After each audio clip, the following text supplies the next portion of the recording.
بسم الله الرحمن الرحيم نحمده ونصلي وسلم على رسوله الكريم سيدنا ونبينا وشفينا وحبيبنا مولانا محمد وعلى آله وأصحابه أجمعين.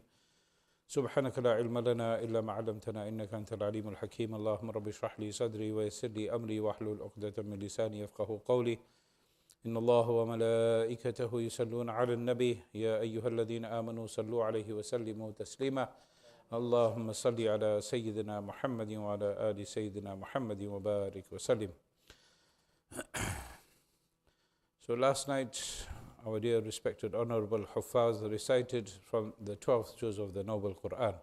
In this juz we find what Allah subhanahu wa ta'ala describes as the best of stories. And this is not a story for entertainment, it is a story full of lessons. And to the extent that this story will have touched us, or some parts of it may have touched us in our lives, maybe some part of our lives, of the challenges or the difficulties we may have gone through in our lives, that we can align with the story of Sayyidina Yusuf alayhi salatu wasalam. So Surah Yusuf, as Allah Ta'ala calls it, Ahsan al-Qasas.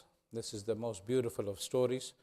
Allah subhanahu wa ta'ala starts off this surah with a dream, and it ends, the surah ends with the conclusion of the dream becoming a reality. So what is dreamt of at the beginning, at the end, you actually see the reality of it. So Allah subhanahu wa ta'ala says, A'udhu billahi minash shaitanir rajim, idh qala Yusufu li abihi. When Yusuf alayhi salatu wasalam addressed his father and he said, Ya abati, O my beloved father, inni ra'aytu ahada ashara kawkaba, I have seen 11 stars, wash-shams, and the sun, wal-qamar, and the moon. Ra'aytuhum li sajidin, I see them making sajda to me. Yaqub alayhi salatu wasalam, the father of Yusuf alayhi salatu wasalam, being an intelligent man and also a Nabi of Allah subhanahu wa ta'ala, tells his son, Ya abati, that, no, sorry, not Ya abati, he says, Ya bunayya, O Yusuf, O my beloved son, do not mention this to anyone. What we learn from this is that sometimes Allah subhanahu wa ta'ala gives you some inclination. Maybe you had a good dream. Yeah? And there's a possibility. And when our dreams are a possibility, those dreams that I had, not during Fajr, but before Fajr. Yeah? Not during Fajr. During Fajr, Shaitan is filling up your ears now. He's making sure you enjoy that dream. Now you got up, you snooze the alarm, that dream was nice, I need to go back into it, and you can't. The dreams before Fajr, there is a chance, that something good may come of that dream. And similarly, in life, you might want to do something in life. You might be planning to start a business. You might be planning on going for Hajj, planning to get married, have a child, etc., etc. And you don't have to share the news with everyone. I know amongst the Gujis, it's like, no, if we don't tell them and they find out from someone else, oh ho ho, be'izzati, what are people going to say, how are we going to show face? But don't worry about it. Yusuf alayhi salam's story teaches you that you don't advertise everything. So this tells us, even more so, that those who like to share every snippet of their life on social media for the world to see, this is definitely not a good thing. Al-aynu haqqun. Nabi Kareem sallallahu ta'ala alayhi wa sallam said, Bad nazri, the evil eye is haqq, it is true. Sometimes a person doesn't even intend jealousy, but shaitan is your enemy. Inna shaitana lakum aduwwun mubin. Further ahead, Allah ta'ala makes mention of what Yaqub alayhi salam said to his son. What did he say?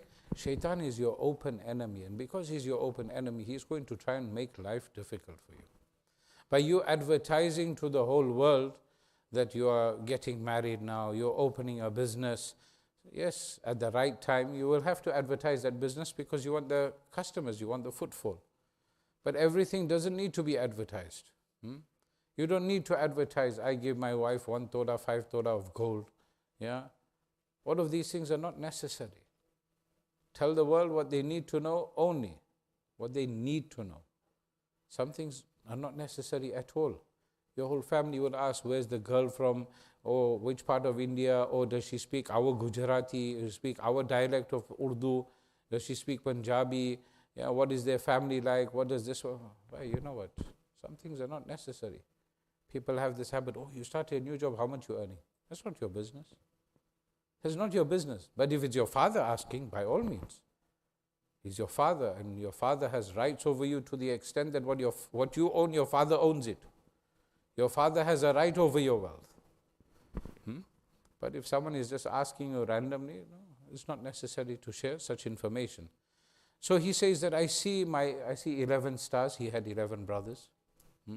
He was the 12th one. He was the son. Yaqub alayhi salatu wasalam had 2 wives. So there's nothing wrong with having 2 wives.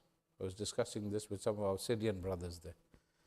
The brothers got 2 wives. Moulana, make dua for me. I said, what dua you want? He said, I need number 3 and number 4 now. You know how they live? His wives and his mother all live together in one house. हमने उसके लिए दुआ की नहीं जज़ाकल्लाह भाई हम खुश हैं अल्हम्दुलिल्लाह आपके लिए दुआ करें तो अल्लाह ताला आपको अता फरमाए नहीं बहुत too old for that, never too old, as long as not cold then you're not old, बस खजूर खाते रहो. So there's nothing wrong with having 2, 3 or 4 wives. Unfortunately, Asian tradition, Indo-Pak subcontinent tradition has said, no, this is not acceptable. No ways you are allowed. If you even think of it, then I'm divorcing you. First of all, the woman can't give the divorce. The thing is, we haven't understood the benefit behind it. The Sahaba radwanullahi ta'ala alayhim ajma'in were very different. And with our brothers in Syria, we had a lot of conversations with regards to this topic.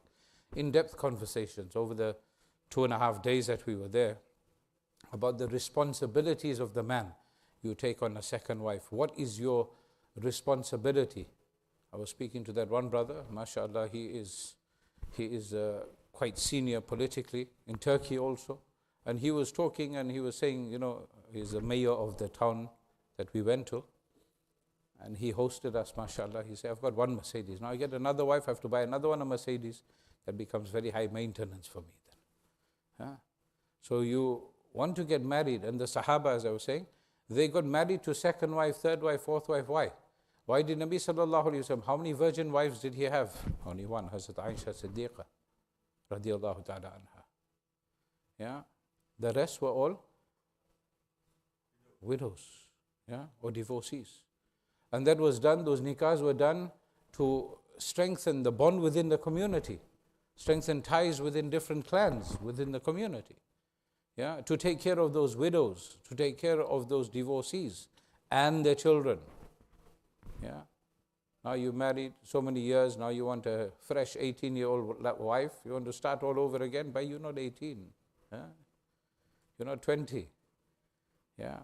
So your intention also, why you want to get married. This is very, very important, that we understand that marriage is not just a simple thing of joy and pleasure. It's about your entire life together, and you're fulfilling the hukuk as ordered and commanded by Allah and His beloved Rasul sallallahu alayhi wa sallam. So Nabi Yaqub alayhi salatu wasalam tells his son, don't tell anyone about this. And what happens? Somehow the word slips out. His brothers get to find out that, there's some good happening to Yusuf, and we're not getting a share of this pie. We're not getting a share of this goodness. So now what? Now his own siblings started to plot and plan against him, to the extent some said that let's kill him. Uqtulu Yusuf. That kill Yusuf alayhi salatu wasalam. And one of them, his heart was a bit softer. He said, لا تقتلوا Yusuf وألقوه في غيابة الجب, and just drop him off in some well, in a pit somewhere, and someone will pick him up from there. So someone will pick him up from there, and if someone picks him up from there, what's going to happen? He'll be gone from there, someone will take him away. And that's exactly what happened. Some people were traveling by, they wanted water, lowered their bucket. Dalwa, they lowered their bucket, and then when they lifted it up, Ya Bushra hadha ghulam. This is good news, this is a ghulam, this is a boy. And what did they say after this? They said that we'll take him with us and we will get some benefit out of him. Meaning we will sell him and we will earn some money out of him. And he was sold on from one place to another, till eventually he was sold in a market to a very rich man who was a minister, who also had a beautiful wife. And his wife tried her advances. Yusuf alayhi salam, remember his beauty was half of the beauty of Nabi Kareem sallallahu alayhi wa sallam. Nabi sallallahu alayhi wasallam was an extremely handsome man.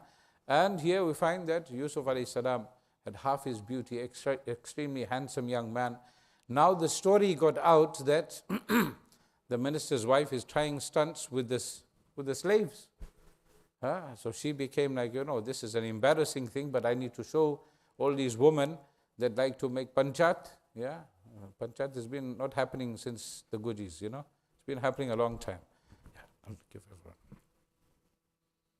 So she invites all these women over, and these women come, and she gives them fruit, and she gives them a knife, an apple and a knife. And then just as they are holding these knives and the apple, they're about to cut this fruit for themselves, she had made an arrangement that Yusuf alayhi salatu wasalam would walk past there. And when they saw Yusuf alayhi salam, they were shocked at his beauty and they cut their fingers. And she didn't have to tell them, now you understand why I tried what I tried with Yusuf alayhi salatu wasalam. But now the story became common. Obviously people are talking. Now you can't take her to task for it. So what had happened was, he was put in front of the court.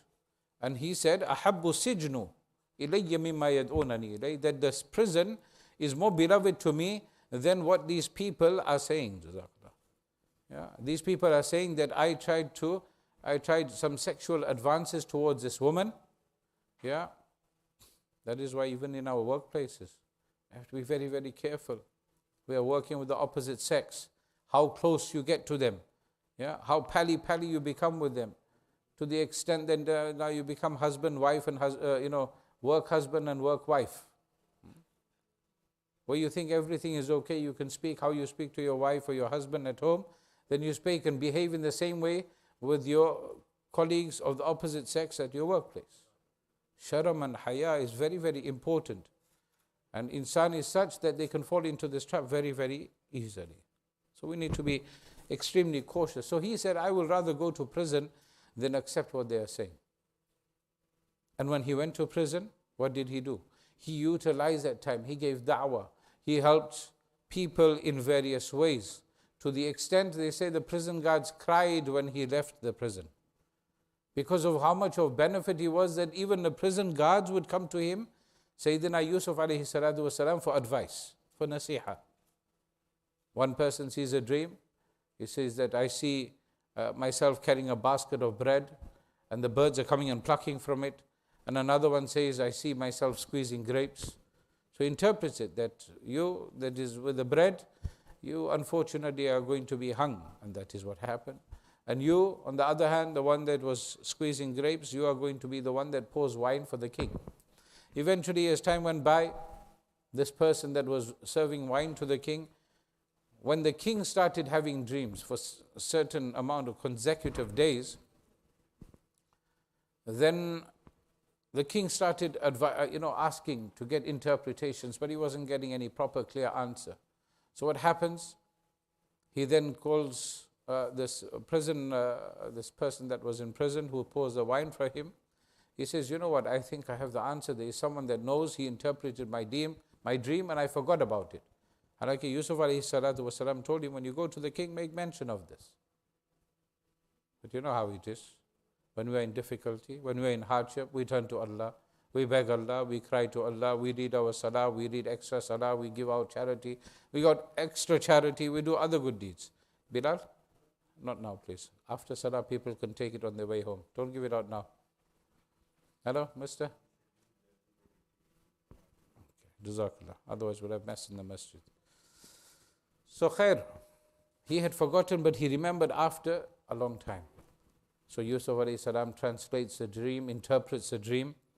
And then what happens? The king says, you are free to go from the prison now. Jazakumullah. You get all the reward. MashaAllah. Now, what happens is that the king says, you are free to go. He says, no. I'm not just going to leave the prison because you have freed me, because I have interpreted a dream for you. First, I want those women, and that specific woman, the wazir's wife, the minister's wife, to come forward and acknowledge her guilt and clear my side of the story, that I am innocent, she is guilty, I am the innocent one and I was falsely imprisoned.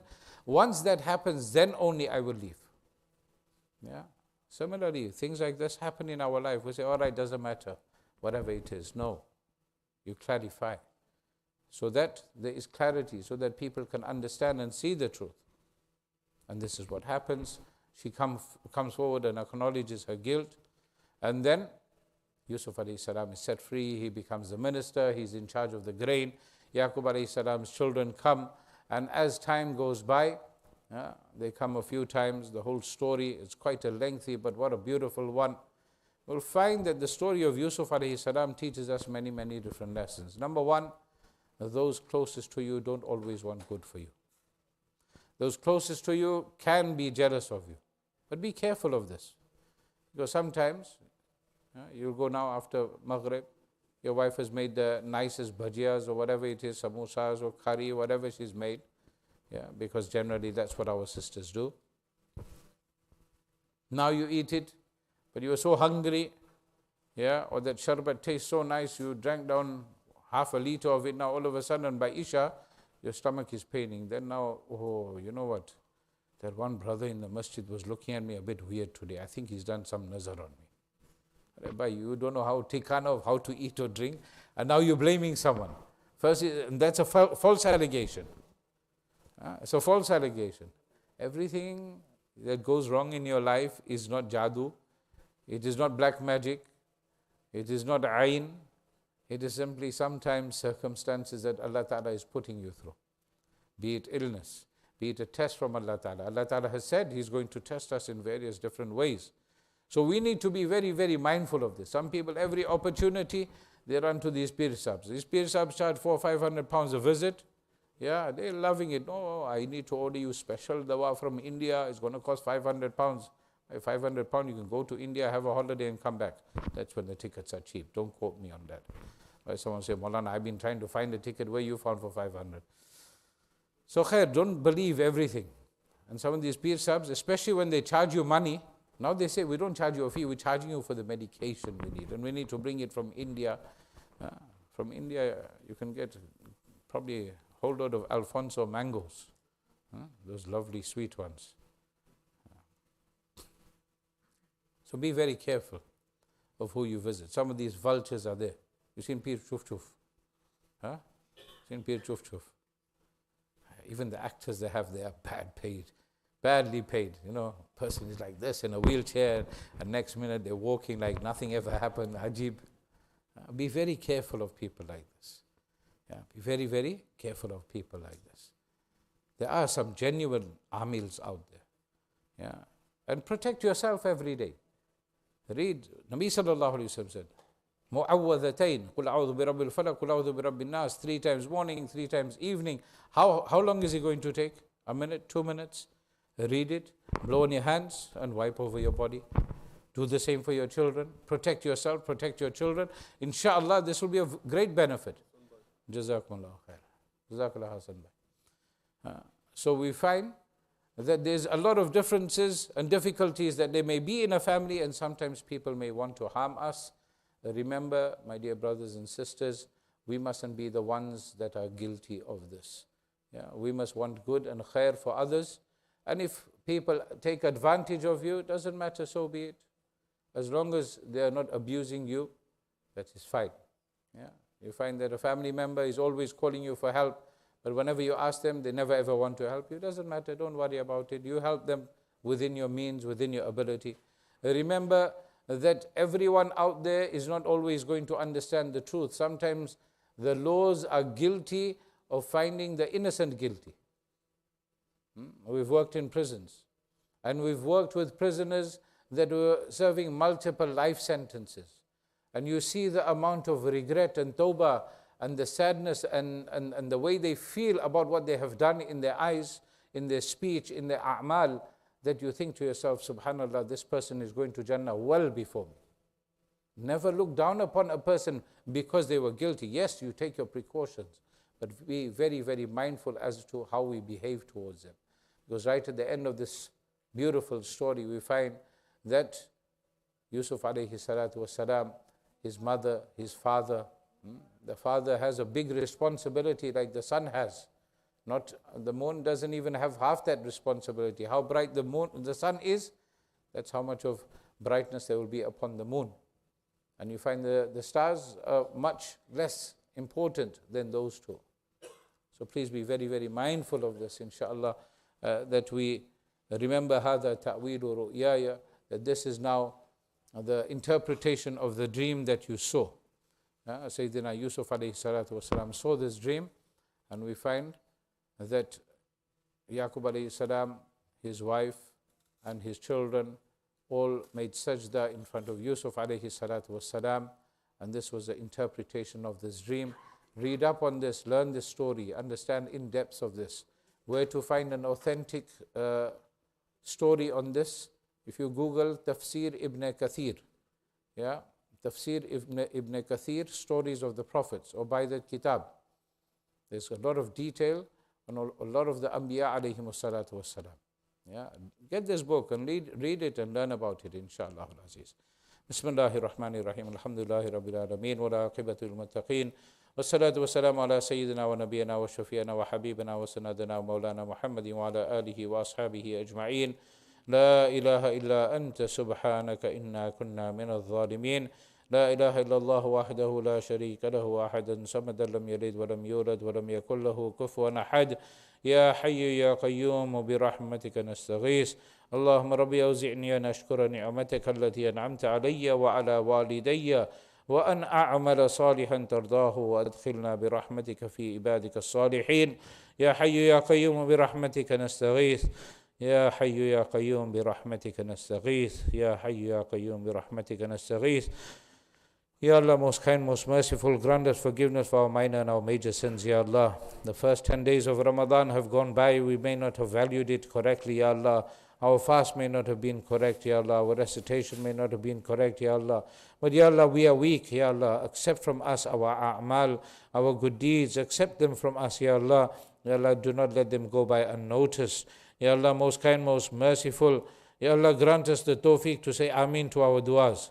Ya Allah, most kind, most merciful, accept from us our charity that we have given, accept from us our fasting, our recitation of the Quran, our performance of salah, our good deeds, whatever else they may be. Ya Allah, forgive every shortcoming of ours, Ya Allah. Ya Allah, grant us love and unity in our homes, in our families, in our communities. Ya Allah, grant us protection from ayn. Ya Allah, grant us protection from bad things. Ya Allah, grant us protection from black magic. Ya Allah, most kind, most merciful, those of us that have been affected, grant us complete shifa and afiyah. Ya Allah, those that are ill, grant them shifa. Ya Allah, those that have passed away, Ya Allah, grant them maghfirat and jannatul firdaus. Ya Allah, let them enjoy the blessings of the grave, Ya Allah. Ya Allah, open up their graves as far as their eyes can see. Ya Allah, let them enjoy the fragrance of Jannah. Ya Allah, make us a means of hidayat for whole of mankind. Ya Allah, most kind, most merciful. Ya Allah, do not make us a means of hardness or difficulty or calamity upon anyone, Ya Allah. Ya Allah, grant us a good understanding of our deen, Ya Allah. Ya Allah, make us pious Muslimin, Ya Allah. Ya Allah, make us pious leaders of our families, Ya Allah. Ya Allah, make us good husbands, Ya Allah. Make us good children, Ya Allah. Make us good siblings, Ya Allah. Ya Allah, most kind, most merciful. Make us good fathers, Ya Allah. Make us good mothers, Ya Allah. Ya Allah, most kind, most merciful. We ask you for all the goodness that Nabi Kareem sallallahu alayhi wasallam asked for, and we ask you for protection from all the bad that Nabi Kareem sallallahu alayhi wasallam sought protection from. Ya Allah, most kind, most merciful, grant us forgiveness for every sin that we have committed. Ya Allah, grant us forgiveness for all the major sins and the minor sins. And Ya Allah, most kind, most merciful, accept all of our du'as, and we send our durood and salat and salam upon our beloved Master, Rasulullah sallallahu ta'ala alayhi wa sallam, wa sallallahu ta'ala ala Sayyidina Muhammadin wa ala alihi wa ashabihi ajma'een, bi rahmatika ya arhamar rahimin. It's now time for iftar in Leicester. Allahumma laka sumtu, وبك آمنت وعليك توكلت وعلى رزقك أفطرت فتقبل مني. بسم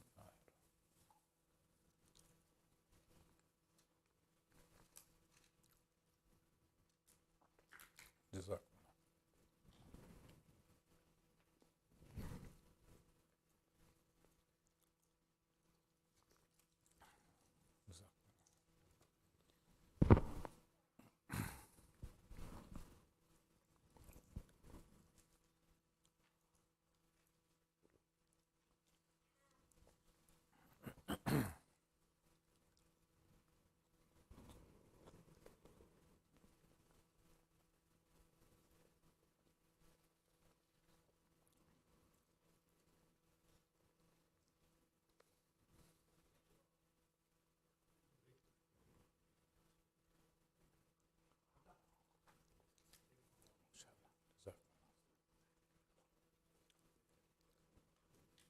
I'd like to also thank the brothers, you know who you are, that have donated Zamzam towards the iftar.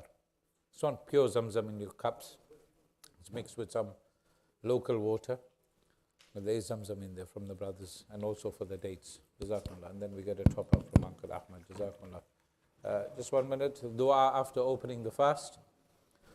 ذهب الظمأ وابتلت الأروق وثبت الأجر إن شاء الله. Remember, reply to the adhan also. A lot of reward in this. And please, brothers, move forward as soon as you finish your iftar.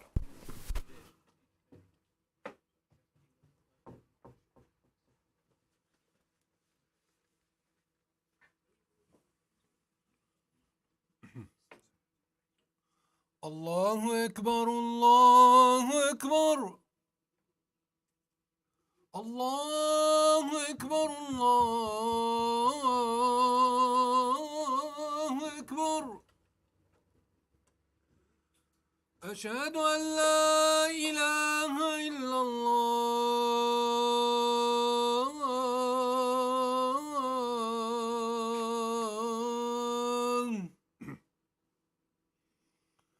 أشهد أن لا إله إلا الله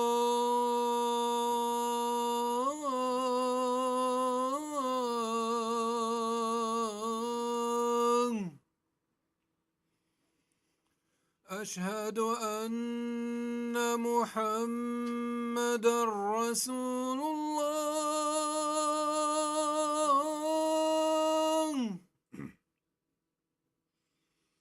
أشهد أن محمدًا رسول الله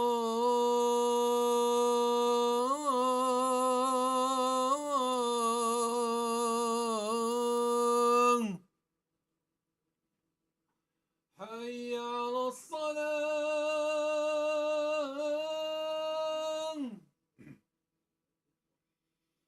حي على الصلاة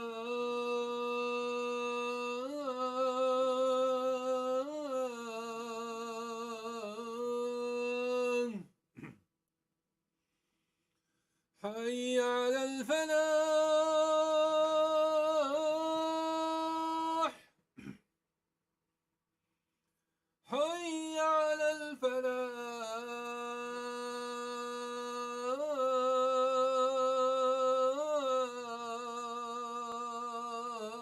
الفلاح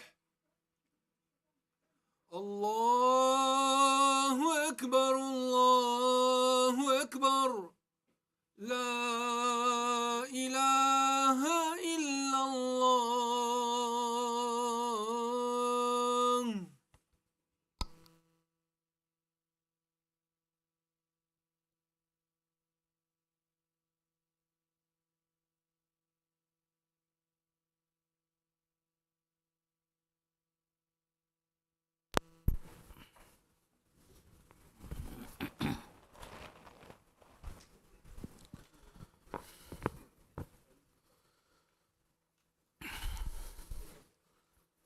Stand shoulder to shoulder, heels on the black line, please. Bismillah. الله أكبر أشهد أن لا إله إلا الله أشهد أن محمدًا رسول الله حي على الصلاة حي على الفلاح قد قامت الصلاة قد قامت الصلاة الله أكبر الله أكبر لا إله إلا الله الله أكبر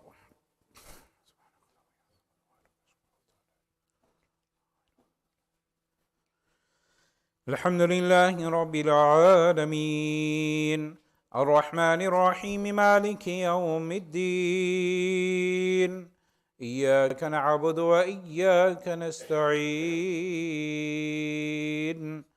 اهدنا الصراط المستقيم صراط الذين أنعمت عليهم غير المغضوب عليهم ولا الضالين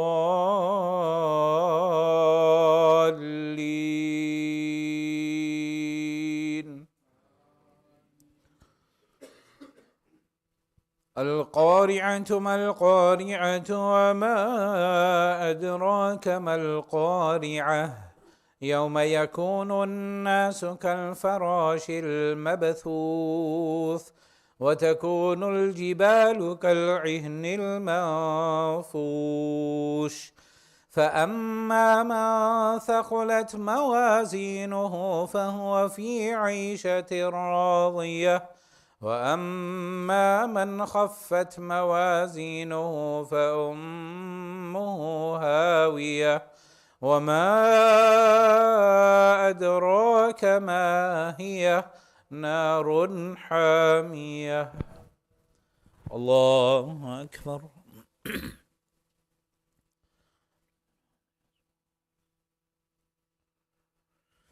سمع الله لمن حمده.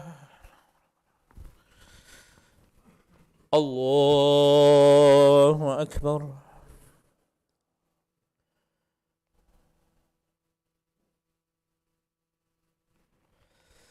الله أكبر. الله أكبر.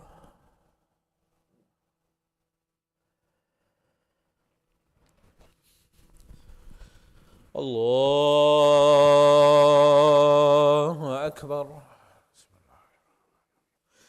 الحمد لله رب العالمين الرحمن الرحيم مالك يوم الدين إياك نعبد وإياك نستعين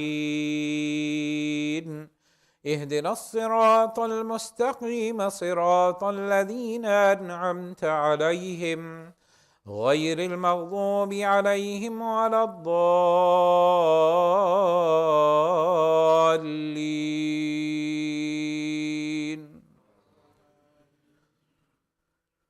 لإيلاف قريش إيلافهم رحلة الشتاء والصيف فليعبدوا رب هذا البيت الذي أطعمهم من جوع وآمنهم من خوف. الله أكبر. سبحان. سمع الله لمن حمده. الله أكبر.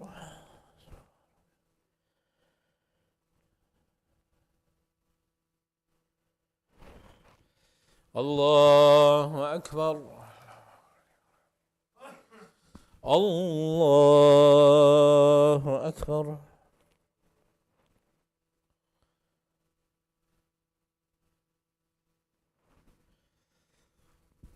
الله أكبر. الله أكبر.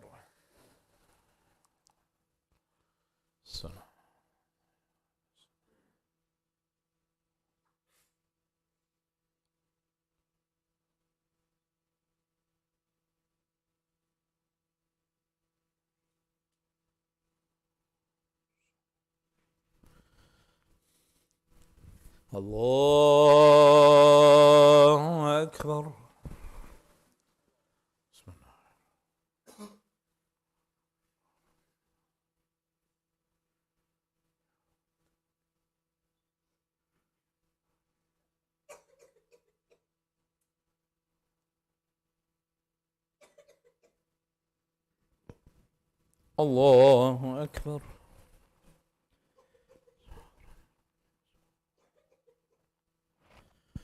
سمع الله لمن حمده. الله أكبر.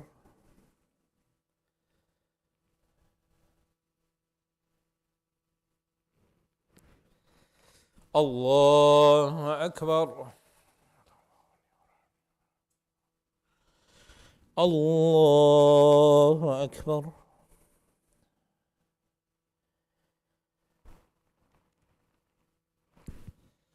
الله أكبر.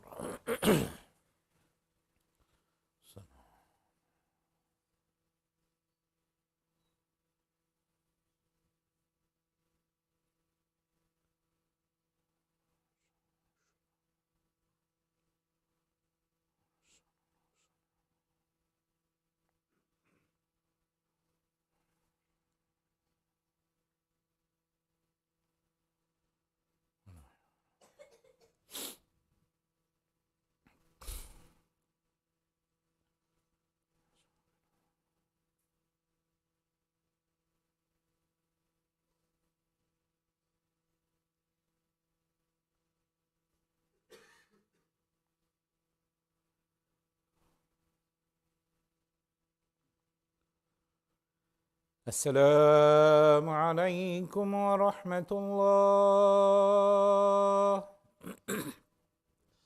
السلام عليكم ورحمة الله.